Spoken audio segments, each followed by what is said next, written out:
Hello friend, आप सभी का हमारे YouTube channel applied chemical engineering circle में स्वागत है। आइए समझ लेते हैं कि हम किन किन पॉइंट पे आज डिस्कशन करेंगे।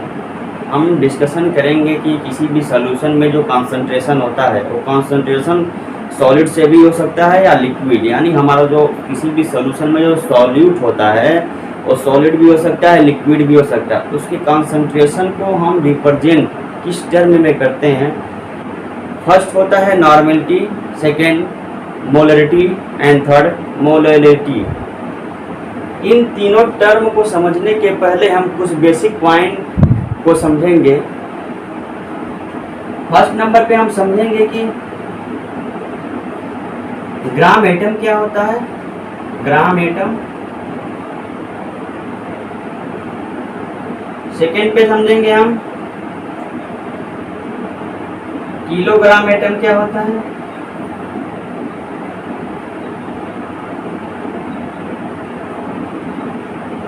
थर्ड पे ग्राम मोल्स।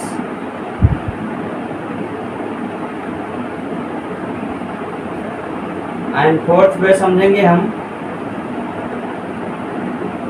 कि किलोग्राम मोल्स क्या होता है।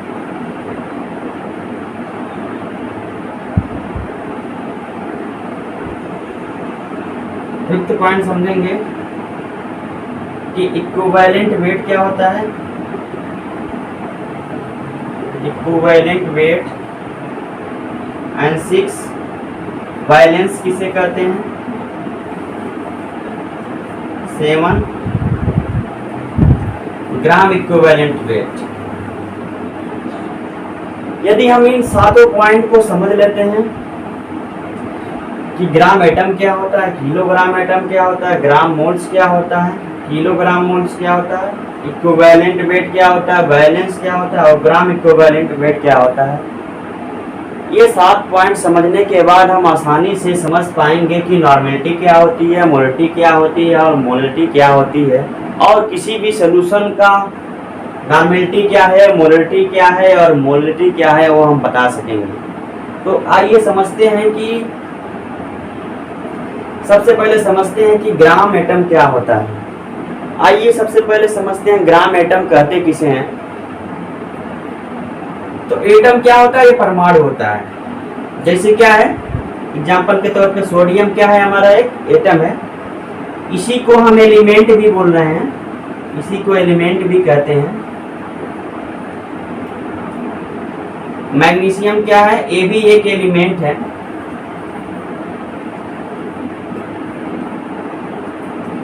उसी तरीके से कैल्शियम भी एक हमारा एलिमेंट है। मतलब पीरियोडिक टेबल में जितने भी हमारे एटम हैं उसको हम एलिमेंट भी बोलते हैं। तो ग्राम एटम को डिफाइन किया गया कि mass in gram of an element. Gram atom को क्या बोला गया, mass in gram, gram of an element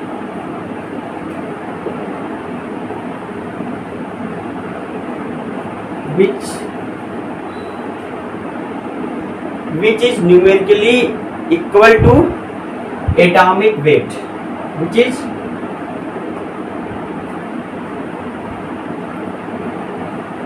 numerically equal to atomic weight. Gram atom को क्या बोला गया, mass in gram of an element. यदि हम एलिमेंट को मास, एलिमेंट का जो मास है उसको यदि हम ग्राम में वेट करते हैं तो उसका न्यूमेरिकली किसके इक्वल होगा, एटॉमिक वेट के।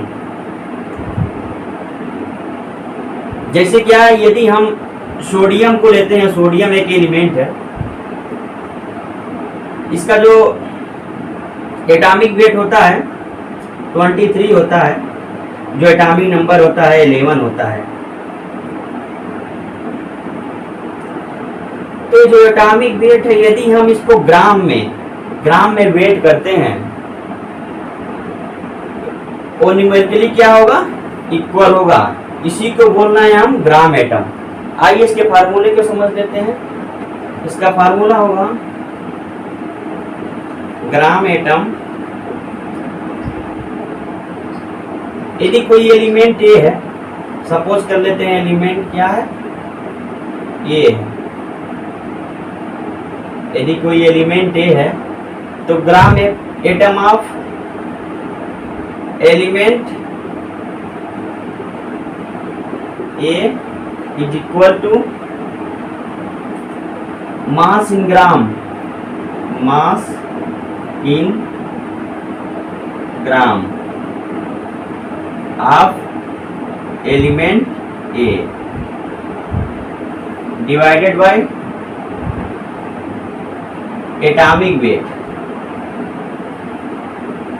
Atomic weight of element a. ये हो गया हमारा ग्राम एटम का एक फार्मूला।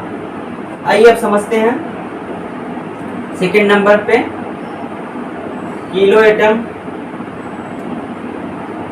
किलोग्राम एटम,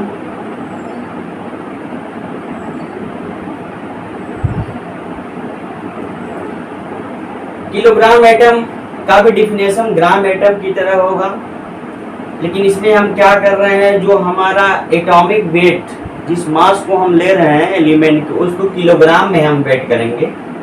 तो इस तरह से जो हमारा किलोग्राम एटम का फार्मूला आ जाएगा, यदि हम एलिमेंट ए को लेकर चलें, एलिमेंट ए, तो वो क्या जाएगा, mass in kilogram of element a divided by atomic weight of. एक एग्जांपल से हम समझते हैं। यदि 46 ग्राम सोडियम है, तो इसमें जो है कि कितने ग्राम एटम होंगे, तो इस फार्मूले के हेल्प से हम निकाल सकते हैं। यदि 46 ग्राम हमारा सोडियम है तो उसमें कितने ग्राम एटम होंगे। तो ये फार्मूला क्या है, 46 ग्राम ऑफ सोडियम के लिए फार्मूला क्या है, mass in gram of an element. तो ग्राम में है ये, तो हो गया 46 gram of sodium divided bye 46 gram divided by atomic weight of sodium. Atomic weight of sodium कितना है, सोडियम का एटॉमिक वेट कितना है, सोडियम का एटॉमिक वेट है 23 डिवाइडेड बाय 23, तो क्या हो गया 2 ग्राम एटम। यानी यदि सोडियम 46 ग्राम है तो उसमें 2 ग्राम एटम होंगे। यदि ग्राम एटम में बात करें तो कितने होंगे, 2 ग्राम एटम। सेम उसी तरह से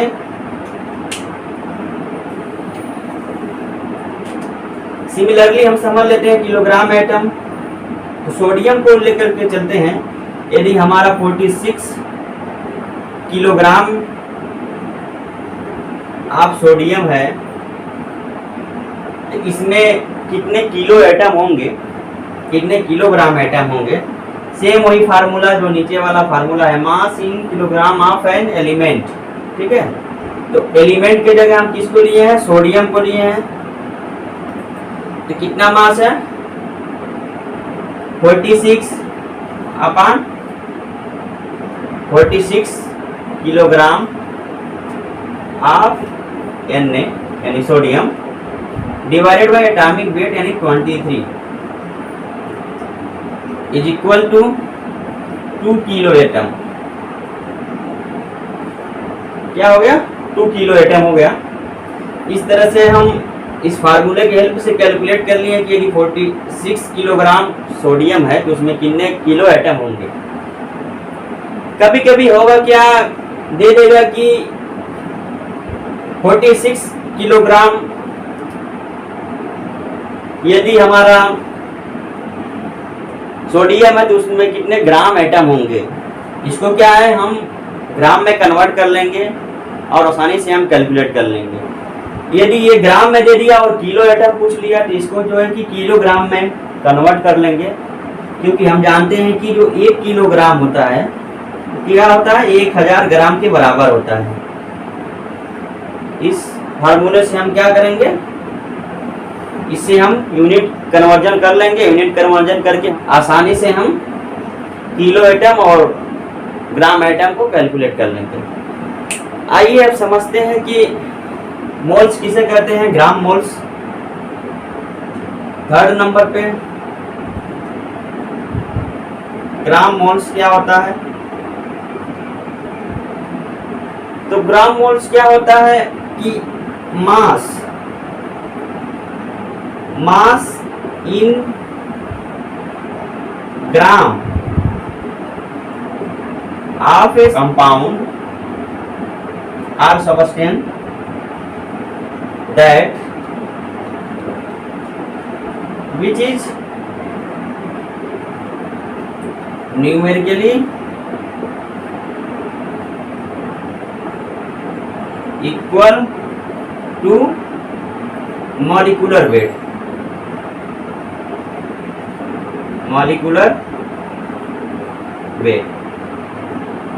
ग्राम एटम में, किलोग्राम एटम में हम बात कर रहे थे कि एटॉमिक वेट, लेकिन यहाँ बात हो रही है कि जो ग्राम मोल्स निकाला जाता है वो किसी भी कंपाउंड का निकाला जाता है, ठीक है, या सबस्टेंस का निकाला जाता है। जब यहाँ हम कंपाउंड का निकालना है तो इसमें क्या टर्म आएगा, मॉलिक्यूलर वेट का।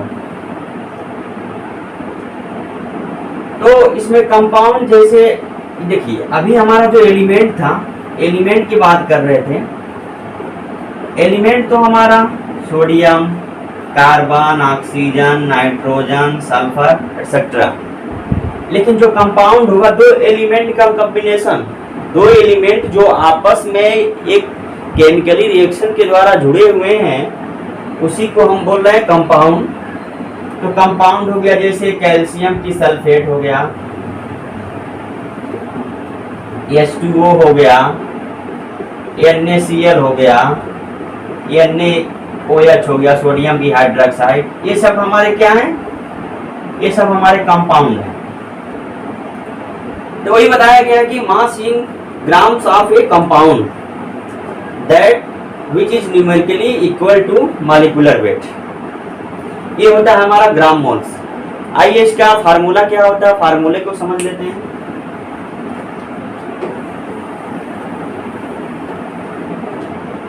ग्राम moles is equal to mass in gram of compound divided by molecular wait,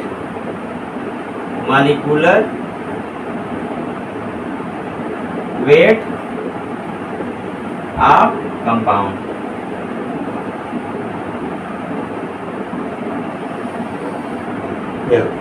अब यदि कोई हमारा कंपाउंड ए है, सपोज दैट यदि कंपाउंड ए है, तो gram moles of compound a हो जाएगा mass in gram of compound a and molecular weight of compound a. आइए ग्राम मोल्स निकालना हम एग्जांपल के तौर पे बताते हैं कि कैसे ग्राम मोल्स निकालते हैं। यदि हमारा सोडियम की हाइड्रोक्साइड NaOH 80 ग्राम है, तो 80 ग्राम में सोडियम की हाइड्रोक्साइड में कितने ग्राम मोल्स होंगे उसको कैलकुलेट करना है। तो इस फार्मूले के हेल्प से हम कैलकुलेट कर लेंगे कि gram mole of sodium hydroxide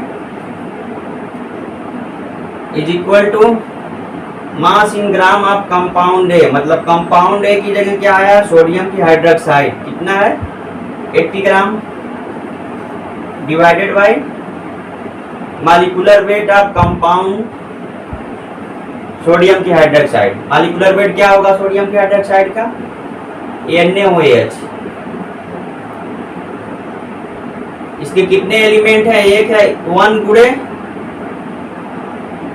इसका एटॉमिक वेट 23 प्लस ऑक्सीजन एक एलिमेंट है मल्टीप्लाई बाय ऑक्सीजन का एटॉमिक वेट 16 प्लस हाइड्रोजन एक एलिमेंट है 1 मल्टीप्लाई बाय इसका जो है कि एटॉमिक वेट 1। तो इस तरह से क्या हो जाएगा 23 plus 16 plus 1 is equal to 40। यानी सोडियम हाइड्रोक्साइड का जो मॉलिक्यूलर वेट हुआ है क्या आ गया 40 हो गया, डिवाइडेड बाय क्या हो जाएगा 40 मॉलिक्यूलर वेट ऑफ सोडियम की हाइड्रोक्साइड, डिवाइड करेंगे कितना हो जाएगा 2 ग्राम मोल्स। तो यदि सोडियम की हाइड्रोक्साइड 80 ग्राम है तो उसमें ग्राम मोल्स की संख्या 2 होगी। आइए 4th नंबर पे समझते हैं किलो मोल्स किसे बोलते हैं या किलोग्राम मोल्स।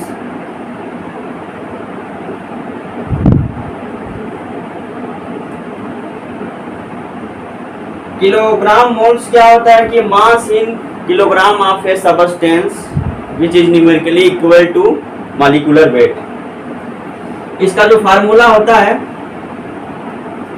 सेम ग्राम मोल्स की तरह ही फार्मूला होता है, बस यूनिट डिफरेंट है, ये ग्राम था और यहाँ पे किलोग्राम है। तो इसमें जो है कि लेंगे मास इन किलोग्राम ऑफ कंपाउंड या substance, compound A divided by molecular weight of compound a. आइए एग्जांपल से इसको समझ लेते हैं। यदि 54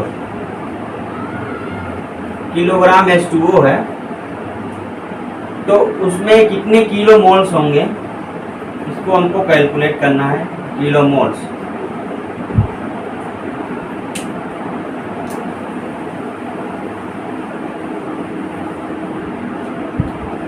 तो सबसे पहले हम जानते हैं कि इसका मॉलिक्यूलर वेट निकालना पड़ेगा।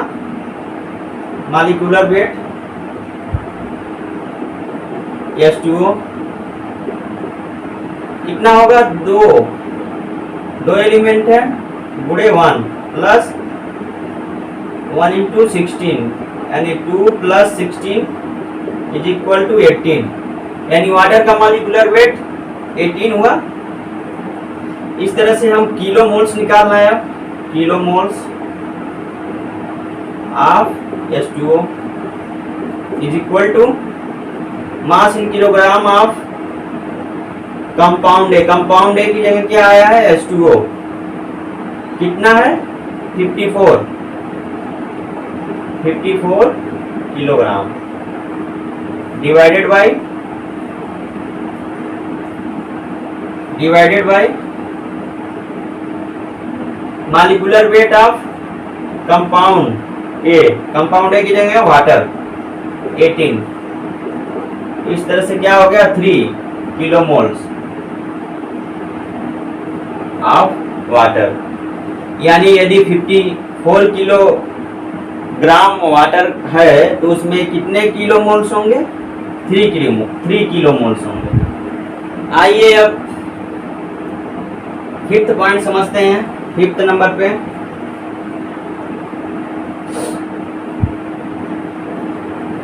इक्विवेलेंट वेट किसे बोलते हैं,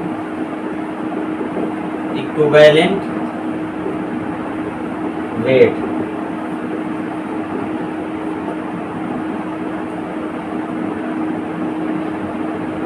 इक्विवेलेंट क्या होता है कि किसी भी एलिमेंट या किसी भी कंपाउंड का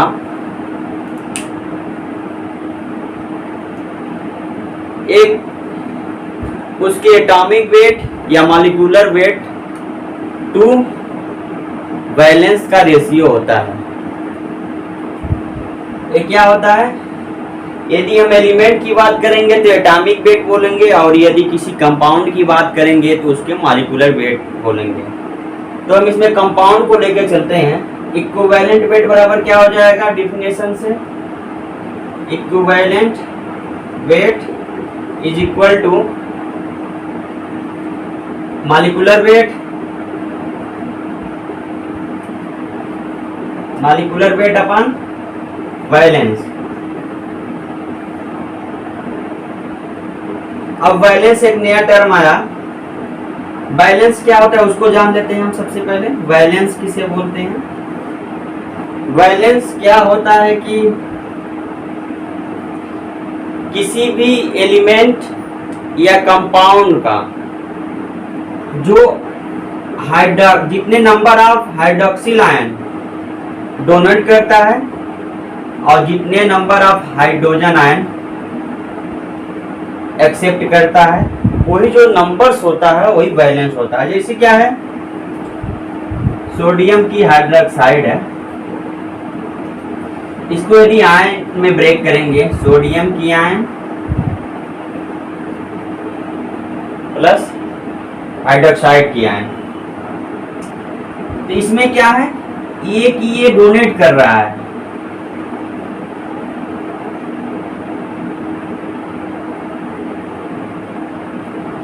और ये एक्सेप्ट कर रहा है, तब ये बन रहा है सोडियम की हाइड्रोक्साइड। तो एक एक का हो रहा है, तब न्यूट्रलाइज होकर के ये कंपाउंड बना रहा है। तो इसमें जो वैलेंस होगा एक होगा।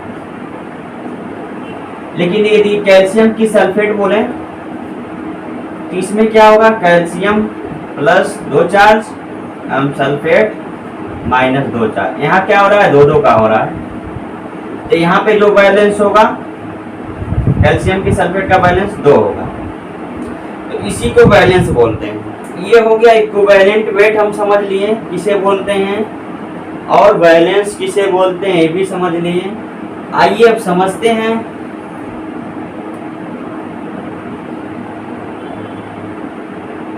ये 6 नंबर पे हमारा बैलेंस था, बैलेंस भी हो गया।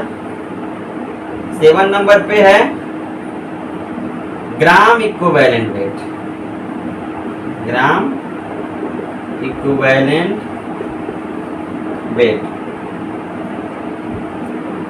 ग्राम इक्विवेलेंट को डिफाइन कर सकते हैं कि mass in gram, mass in gram of a substance which is numerically equal to equivalent weight, which is numerically equal to equivalent weight।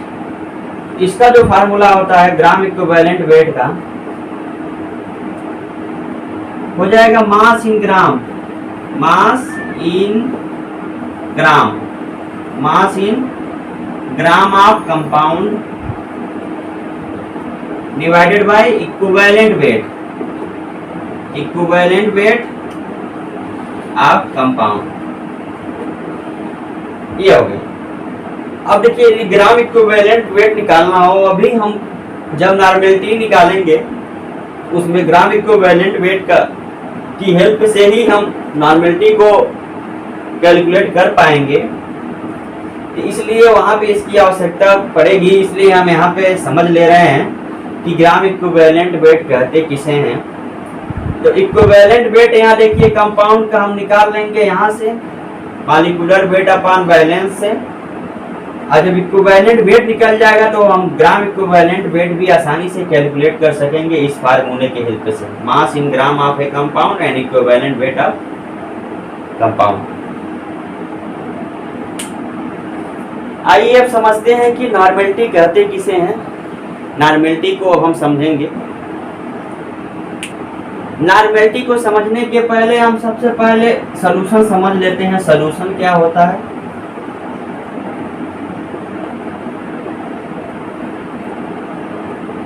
Solution क्या होता है कि यह सॉलिड और लिक्विड का दो या दो से अधिक एक होमोजेनियस मिक्सचर होता है। इसमें दो भी हो सकते हैं, दो से अधिक भी हो सकते हैं। एक होमोजेनियस क्या होता है? मिक्सचर। इसमें क्या है? दो टर्म आता है, एक सॉल्यूट प्लस सॉल्वेंट। दो चीज से मिलकर के सॉल्यूशन बनता है, एक सॉल्यूट होता है, एक सॉल्वेंट होता है। जिसमें जिसको घोला जाता है वो सॉल्वेंट होता है, और जिस चीज को घोला जाता है वो क्या होता है? सॉल्यूट होता है। जैसे एग्जांपल में हम समझ लेते हैं, यदि हमारा सोडियम की क्लोराइड प्लस H2O, यदि हम दोनों का सॉल्यूशन बनाते हैं तो हमारा वाटर क्या होगा? वाटर क्या होगा? ये सॉल्वेंट होगा, और सोडियम की क्लोराइड यानी साल्ट क्या होगा? हमारा सॉल्यूट होगा। ये दोनों मिल कर करके ये क्या बनाते हैं? सॉल्यूशन, जिसको विलयन बोलते हैं। ये दोनों मिल करके सॉल्यूशन बनाते हैं। तो इन दोनों को मिलाने से क्या बनता है? एक होमोजेनियस मिक्सचर बनता है। हालांकि जब इसको हम फिजिकली जब हम यदि सेपरेशन यदि कराना चाहें, हालांकि इसको यदि हम फिजिकली सेपरेशन कराना चाहें तो इसको हीट करके इस सॉल्यूशन को हम वाटर को रिमूव करके हम सॉल्यूट को बचा सकते हैं, यानी हम सेपरेट कर सकते हैं सॉल्यूट और सॉल्वेंट को बाय फिजिकली ऑपरेशन। ये हो गया सॉल्यूशन। जैसे क्या हो गया, अब चीनी, शुगर और वाटर का भी एक, शुगर प्लस वाटर का भी एक होमोजेनियस मिक्सचर बनेगा, एक सॉल्यूशन बनेगा। तो इसमें जो होगा ये सॉल्यूट होगा शुगर, और वाटर जो होगा क्या होगा? वो सॉल्वेंट होगा। और ऐसा नहीं है कि केवल सॉलिड और लिक्विड का ही सॉल्यूशन होता है, ये गैस का भी हो सकता है, गैस का भी सॉल्यूशन हो सकता है। जैसे क्या है, हमारा वाटर में आर्गन क्या है? डिजॉल्व हो जाता है। आर्गन को वाटर में डिजॉल्व करके भी एक सॉल्यूशन बना सकते हैं। वाटर में हमारा डिजॉल्व ऑक्सीजन भी है, तभी तो मछलियां जीवित हैं। वाटर में क्या है? हमारा ऑक्सीजन है, तभी तो मछलियां, जीव जंतु, जो जलीय जीव जंतु हैं, तभी तो सांस ले पा रहे हैं, जी रहे हैं। तो इस तरह से हम कह सकते हैं कि गैस भी होता है, जो हमारा सॉल्यूट का काम करता है वो गैस भी हो सकता है। यहाँ तो सॉल्यूट का काम सॉलिड कर रहा है, यहाँ भी सॉलिड है, यहाँ भी सॉलिड है, लेकिन यहाँ गैस भी हो सकता है। आइए समझ लेते हैं कॉन्सेंट्रेशन क्या होता है। कॉन्सेंट्रेशन होता है कि gram moles of solute dissolve in 1 litre of solution. 1 litre of solution क्या होता है? Gram moles of solute, volume of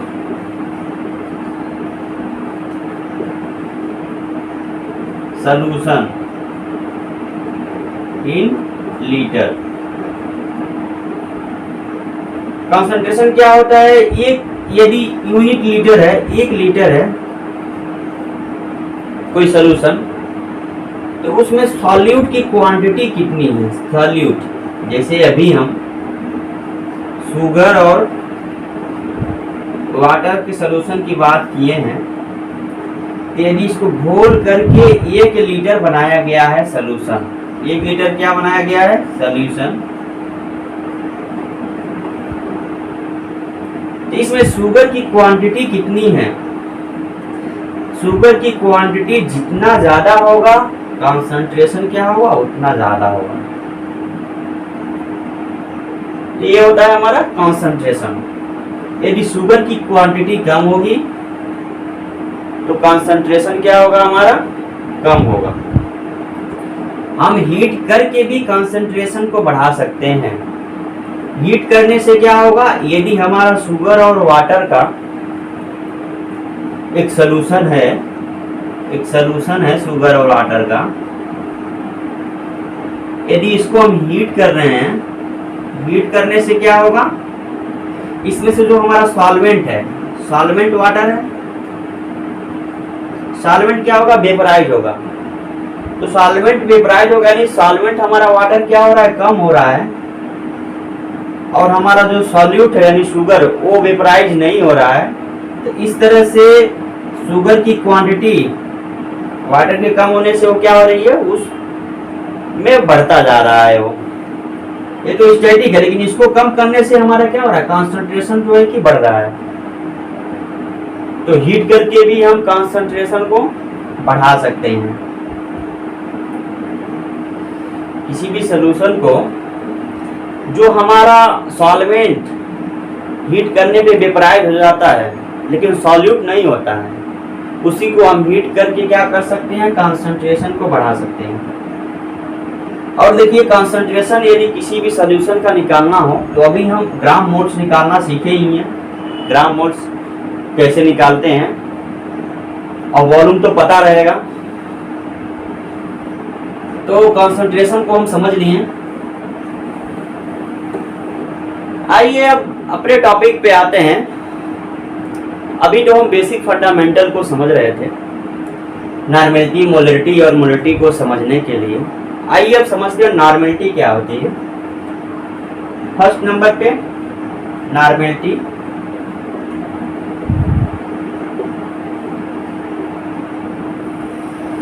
normality को n से डिनोट करते हैं, n से। इसका डेफिनेशन होता है कि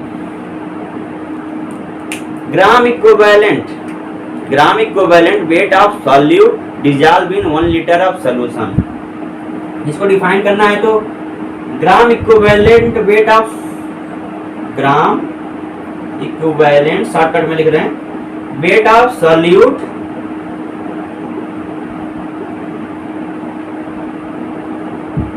dissolve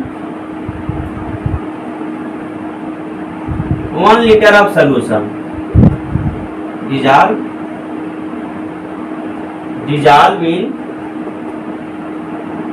in 1 litre of solution. यदि हम इसको न्यूमेरिकली लिखना चाहें तो किस तरह से लिखेंगे, न्यूमेरिकली जो फार्मूला होगा नॉर्मेलिटी यानी n is equal to gram equivalent weight of solute divided by volume of solution in litre. और ग्राम इक्विवेलेंट वेट हम निकालना सिखाए ही हैं, कैसे ग्राम इक्विवेलेंट वेट को निकाला जाता है। और वॉल्यूम ऑफ सॉल्यूशन दिया रहेगा। इस तरह से हम किसी भी सॉल्यूशन का नॉर्मेलिटी को निकाल सकते हैं। सेकेंड नंबर पे मोलरिटी,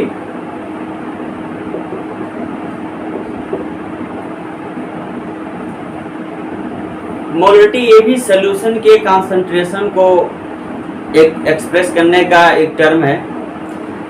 इसका डेफिनेशन होता है कि gram moles of solute dissolve in 1 litre of solution.